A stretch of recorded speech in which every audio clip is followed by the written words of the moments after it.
Omelette তৈরির কারখানা দেখেছেন কখনো এরকম আগে? একবারে সারিবদ্ধভাবে একাধিক ওমলেট তৈরি হয়ে চলেছে।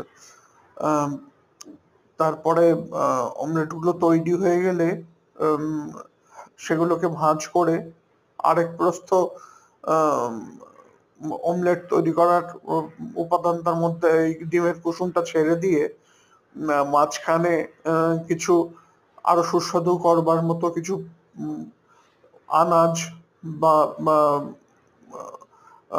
ধনেপাতা ইত্যাদি, আহ, বা কিশমিশ ইত্যাদি এরকম কিছু আহ, আহ, স্বাদ বৃদ্ধি করবার উপাদান দিয়ে আরেকটা ফোল্ড করে দেওয়া হয়, আরেকবার মুড়িয়ে দেওয়া হয় ভেতরে এই পুরটা দিয়ে।